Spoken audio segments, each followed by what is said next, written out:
흙이 초록초록입니다. 얼른 산으로 가고 싶습니다. 5월의 숲에 들면 온 몸에 초록물이 들 것 같습니다.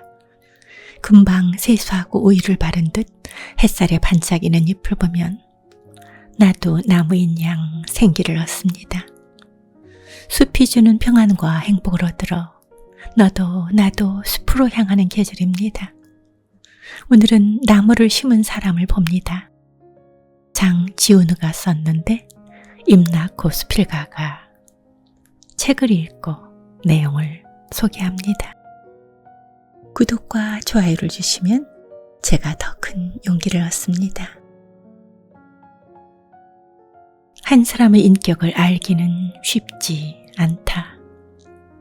보기 드문 인격을 갖고 있는가를 알기 위해서는 여러 해 동안 그의 행동을 관찰할 수 있는 행운을 가져야만 한다.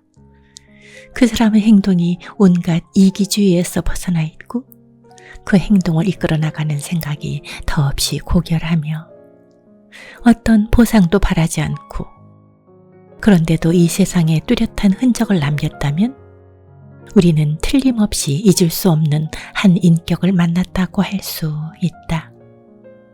고결한 인격을 지닌 한 사람의 불구리 정신과 실천이 이 땅에 기적 같은 위대한 결과를 만들어낼 수 있다는 메시지에 감동을 준다.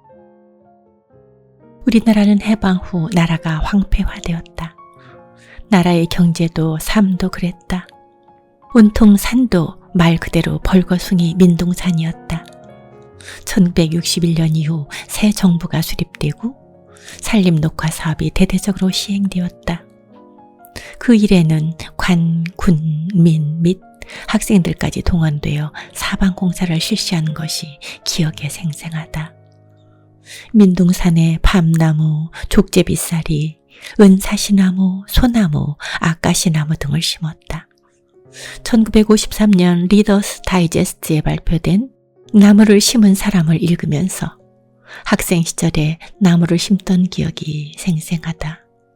1953년 리더스 다이제스트에 발표된 나무를 심은 사람을 읽으니 학생 시절에 나무를 심던 기억이 생생하게 기억난다. 산림녹화 사업을 시작한 한 사람의 뜻이 현재의 우리나라 푸른 강산을 만들었다. 나무를 심은 사람 주인공 알제아르 부피에는 헌신적인 노력을 통해 자신이 거둔 성공을 보여줌으로써 어느 누구도 거룩해 줄 수 있다는 교훈을 주고 있다. 목표를 품고 추구해 나가면 기적을 만들어낼 수 있다는 희망도 심어주었다. 부피에는 나무를 심은 사람을 통해 우리의 마음속에 희망의 나무를 심어주었다. 우리의 메마른 영혼 속에 푸른 잎을 피워낼 내일의 도토리를 심어준 셈이다. 작가 장지훈우는 프랑스 남부 오트 프로방스의 작은 도시 마을 마노스크에서 태어났다. 여행자들에게는 잘 알려지지 않은 해발 1200m에서 1300m의 산악지대였다. 그는 여행을 즐겼는데 젊은 나이에 노마스크에서 멀지 않은 헐벗은 황무지를 향해 먼 도보 여행을 떠났다. 야생 라벤더 외에는 아무것도 자라지 않는 황폐 지역을 걷고 지나니 더 황폐한 지역이 나타났다. 마실 물이 떨어져 물을 구하려고 이곳에 텐트를 쳤다. 그러나 샘이 있기는 했지만 바싹 말라 있었다. 지붕이 사그라진 집 6채, 종탑이 무너져버린 교회만 서 있었다. 마을이 있었던 증표만 남아있을 뿐 나무 한 그루도 없었다. 마실 물을 구하기 위해 헤매다 외로운 양치기를 만났다. 그곳 너머에는 너던 마을이 자리하고 있을 뿐이라고 했다. 그곳 마을 사람들은 서로 자기만 살기 위해 경쟁을 했다. 숯을 만들어 파는 경쟁, 교회의 앉는 자리, 선한 일, 악한 일, 그리고 선과 악이 뒤섞인 것들을 놓고 다투었다. 여름이나 겨울이 견딜 수 없는 날씨까지 이들에게는 더 힘든 일이었다. 자살도 전염병처럼 번져갔다. 양식이는 3년 전부터 도토리 10만 개를 매일 100개씩 심었다. 2만 개가 싹이 나왔다. 그 중에서 많은 그루가 성장할 것이라고 예상했다. 그는 나이 55살의 알제아르 부피에였다. 작가 장 지오노는 젊은 나이였다. 그때 지오노의 이기적인 생각은 자신에 관계된 일이나 행복을 추구하는 미래를 상상만 했었다. 30년 후에는 만 그루 떡갈나무가 멋진 모습일 거라고 말했다. 이에 부피에는 간단히 대답했다. 만일 하나님이 30년 후까지 나를 살아있게 해주신다면 아주 많은 나무를 심겠다고 했다. 1만 그루는 바다의 물 한 방울과 같을 뿐이라고 했다. 그는 87세가 넘도록 너도밤나무, 자작나무 등을 심어갔다.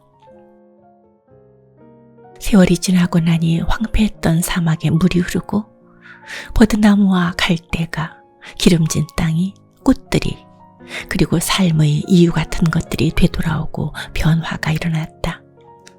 부드러운 숲의 바람이 불고 마을이 되살아났다. 옛 주민들과 새로 이주해온 10,000명이 넘는 사람들이 알제아르 부피의 덕분에 행복하게 살아가고 있다. 인간에게 주어진 힘이란 참으로 놀랍다.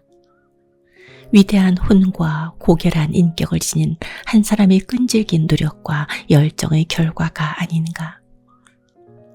알제아르 부피에는 성서의 예언자나 동양의 현자를 닮았다. 부피에를 작가 장 지오노는 성자라고 했다. 성서에 나오는 엘르아잘이란 이름과도 비슷하다. 알제아르 부피에를 지켜보며 실화를 소설로 쓴 장 지오노 역시 위대한 성자라고 부르고 싶다. 나무 심기를 장려하기 위해 이 글을 썼다고 했다. 오늘날 우리나라의 울창한 숲을 볼라치면 먼 얘기인 듯하다. 천혜의 금수강산에 우리는 감사하며 살 일이다. 임나코 스필가가 쓴 이 글을 읽으니 다시 눈을 숲으로 돌리고 싶습니다. 얼른 5월의 숲으로 들어가고 싶습니다. 7월, 8월, 9월, 10월. 아니, 겨울 숲도 아름답습니다. 고맙습니다. 즐거운 5월 보내세요.